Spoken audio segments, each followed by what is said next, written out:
I just got back from seeing the new Alexander Payne film, The Holdovers, and I really want to talk about it with you guys, so let's get into it.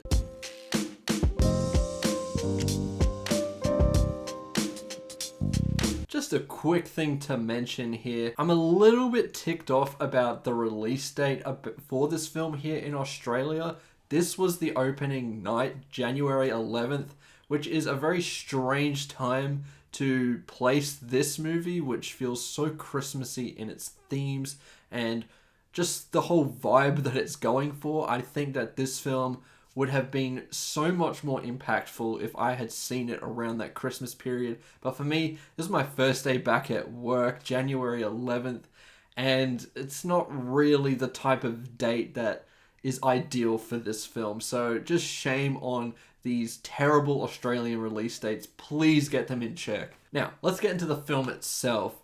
I have heard a lot about this film, and I've been on record before in all of my Oscar prediction videos saying that I really didn't believe in this film being a huge Oscar contender until the Golden Globes, basically, when it started showing up and getting nominations, and it kind of felt silly to not put it in my future predictions. Not only that, having just joined film Twitter, there has been a lot of hype around this movie. People talking a lot about Paul Giamatti's performance, Dominic Sessa in this breakout role, and Divine Joy Randolph in what is surely going to be an Oscar-winning performance. And having seen the film now, I'm not quite at the masterpiece, Christmas classic level that some people are, but I can say that I did really enjoy this. I do think it's a great film, and I completely understand its Oscar nomination potential because it does have a lot going for it. We're really following three central performances, three central characters here. Paul Giamatti's, who is just this grumpy-ass teacher who everyone hates, and he's just got this really excellent way of introducing himself into the film. There's a lot of the comedy that takes place in The Holdovers is really in that first to second act. And Paul Giamatti just does some great stuff there as just this asshole of a guy who just does not really care about any of the students. And the film gives you a good reason why he feels that way, and as you unearth a little bit more about his character as the film progresses, you just can't help but empathize with him. And even in the situations early on in the film, you can kind of understand exactly where he's coming from and why he is so harsh at times. And then you have Dominic Sessa, who is this student who is expected to go away for the holidays, but shockingly he has to stay at school over that period of time. And because of that, we have these two characters that are just forced to really connect with each other and talk with each other, and they are very standoffish with each other. They don't really like each other. So you get a lot of great comedy from that. Some of that is pretty slapstick and pretty spectacular, and there's just so many funny moments in this film. I understand why it has been nominated at the Golden Globes for comedy musical, because there is a lot of comedy here. Even though I would call this film as a genre a comedy drama, there's a good combination of both here. And I think when this film goes into the more dramatic elements, I think The Holdovers really shines. You see more of that in the third act, so I don't really want to spoil anything if you haven't seen the film.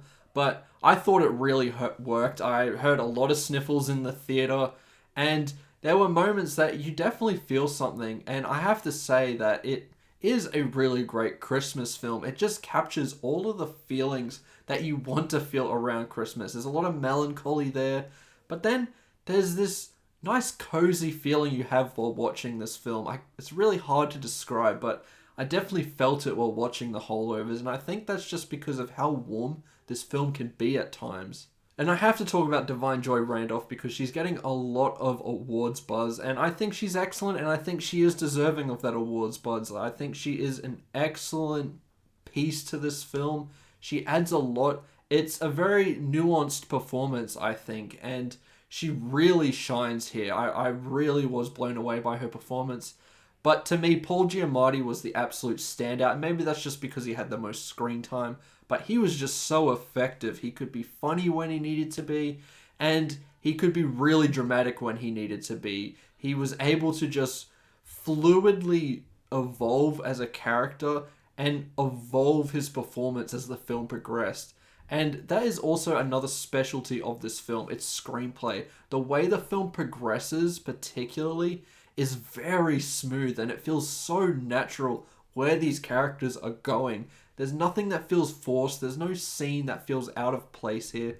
It's all very purposeful. I really like a lot of the technical elements here too. This film is set in the 1970s, and so Alexander Payne utilizes a lot of stylistic choices in the 70s. The minute this film starts, you are just thrown back in time, and I really appreciated that. There's something very nostalgic to the Holdovers that I really liked, and I think that adds to the whole cozy feeling that the film brings. In terms of negatives, there's not really too many.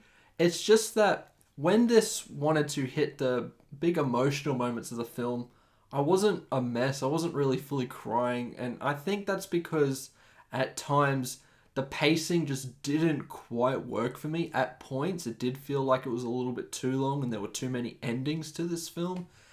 And it just felt like, okay, this is where the film's going to end, and then you'd have another scene. And you're like, okay, this is where the film's going to end, and then there's another scene. And because of that, you just kind of start to feel a little bit tired by the end of the film. So I did find that to be the case at points, although I did really like the scenes that took place at the end. So it's a little bit of a double-edged sword there. But I think there was something there that prevented me from being just a massive mess by the end of this film. And then when it comes to the comedy, it is a shame, but a lot of the really funny moments I'd already seen in the trailer, and that's always a little bit disappointing for something that is tagged as a comedy. When you see all the funny bits in the trailer, you're kind of expecting a little bit more when you watch the film. And so when you just get that and those are the real highlights with the comedy, it does feel a little bit disappointing. So those were two of the biggest gripes. And then once again, this is kind of out of my control here, but when I saw this, it does affect the way that I felt about this film. I really think that if I had watched this around Christmas time, I would have a more heightened sense of emotion in some of these scenes, because it's Christmas time. That's just the way we all feel, and you're kind of looking for a movie like this. When I'm in the middle of January, as I said, my first day back at work today, it's like it just doesn't quite hit me like it should, and that's a real shame. And that's probably not a real criticism, but it did affect my viewing experience personally. Overall though, I do think The Holdovers is a really great film. I highly recommend you check it out. Alexander Payne did excellent work here. I do love Paul Giamatti's performance. Divine Joy Randolph and Dominic Sessa are all fantastic in this film. They hit when they need to, and I especially liked those dramatic moments. I think that is definitely where this film shined, and where you just feel it the most, and you start uncovering more things about these characters that really make this film extremely poignant and satisfying overall. As a score, I'm going to give The Holdovers a 4 out of 5. I think it's a really strong movie. I highly recommend you check it out if you haven't seen it already.